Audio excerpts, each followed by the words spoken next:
අද අපි කතා කරන්නේ බ්ලොක්චේන් එක නිර්මාණය වෙන්න මූලිකවම හේතු වුණු කාරණා මොකක්ද කියන එක සහ අපි මේ වෙනකන් ඉගෙනගත්ත තාක්ෂණයන් කිහිපය එකතු වෙලා බ්ලොක්චේන් එකක් වැඩ කරන්නේ කොහොමද කියන කාරණාව ගැන.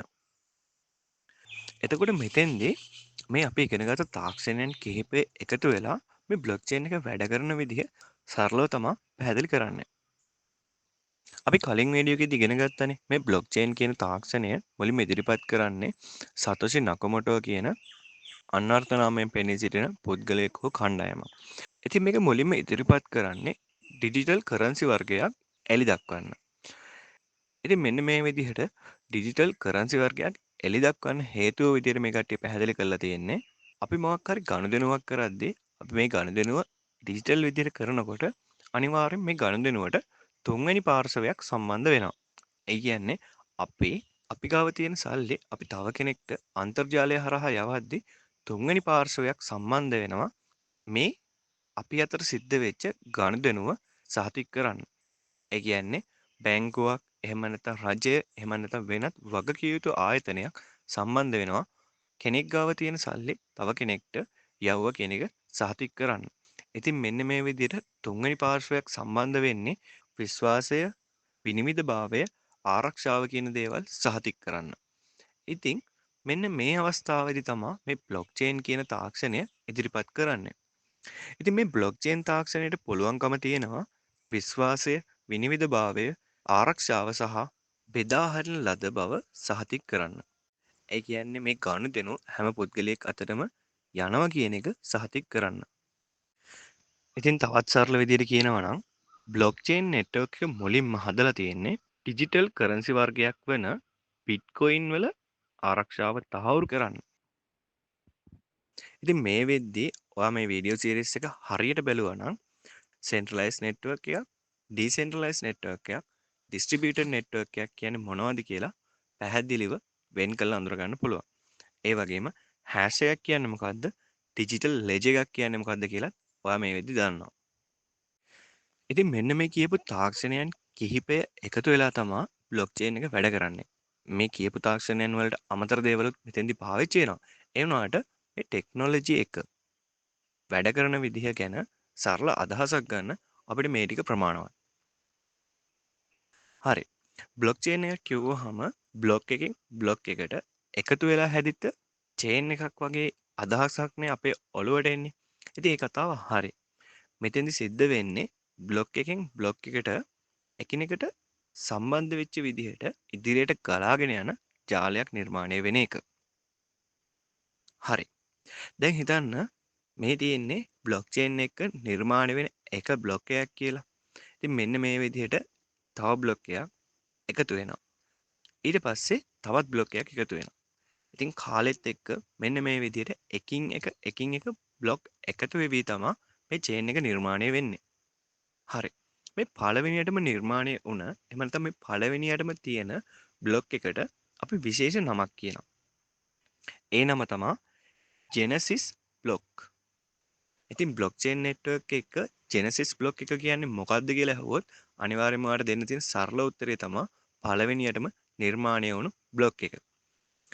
ඉතින් මෙන්න මේ හැම බ්ලොක් එකකටම ප්‍රීවියස් හෑෂ් එකක් තියෙනවා. ඒ කියන්නේ මීට කලින් නිර්මාණය වෙච්ච බ්ලොක් එකේ හෑෂ් එක අනිවාර්යෙන් මේ දැන් තියෙන බ්ලොක් එකට ඇතුළත් කරනවා. ඉතින් මේ පළවෙනි බ්ලොක් එකට මීට කලින් නිර්මාණය කරපු බ්ලොක් එකක් නැහැනේ. ඉතින් මෙන්න මේ හේතුව හින්දා මේ පළවෙනි බ්ලොක් එකට බිංදු කිහිපයක් වගේ දෙයක් තමයි හෑෂ් එක විදිහට එකතු කරන්නේ. හරි. දැන් අපි බලමු මේ විදිහට නිර්මාණය වෙන බ්ලොක් එකක තියෙන ප්‍රධාන කොටස් මොනවද කියලා. මම මුලින්ම ගන්නම් previous hash එක. ඉතින් previous hash එක කියලා කියන්නේ මීට කලින් නිර්මාණය වෙලා තියෙන බ්ලොක් එකේ hash එක. ඉතින් මේ hash එක ගෙනල්ලා අපි මුලින්ම දාගන්නවා. ඒ කියන්නේ block header එක කියලා කොටසක් තියෙනවා. මෙන්න මේ කොටස තමයි ගොඩක් වෙලාවට මේ previous hash එක ඇතුළත් කරගන්නේ. හරි. ඊළඟට තියෙන්නේ nonce. මේ nonce කියලා කියන්නේ අංකයක්. ඉතින් මේ අංකය ඇයි ප්‍රයෝජනවත් වෙන්නේ කියලා කවුරු හරි අහුවොත් ඔයාලට කියන්න තියෙන්නේ මෙන්න මේ වගේ උත්තරයක්. මේ හෑෂ් එකක් ජෙනරේට් කරද්දී ඒ කියන්නේ මේ එක බ්ලොක් එකකට අදාළව හෑෂ් එකක් ජෙනරේට් කරනකොට ජෙනරේට් වෙන්න ඕන විදිහක් තියෙනවා. ඒ කියන්නේ නීති ටිකක් තියෙනවා. මෙන්න මේ විදිහේ හෑෂ් එකක් තමයි අනිවාර්යෙන් ජෙනරේට් වෙන්න ඕන කියලා. ඉතින් මෙතෙන්දී මේ කන්ඩිෂන් වලට ගැලපෙන හෑෂ් එකක් නිර්මාණය වෙද්දී බ්ලොක් එක ඇතුලේ තියෙන ඩේටා වෙනස් කරන්න බැහැනේ. ඒ වගේම ප්‍රීවියස් හෑෂ් එක වෙනස් කරන්නත් බෑ.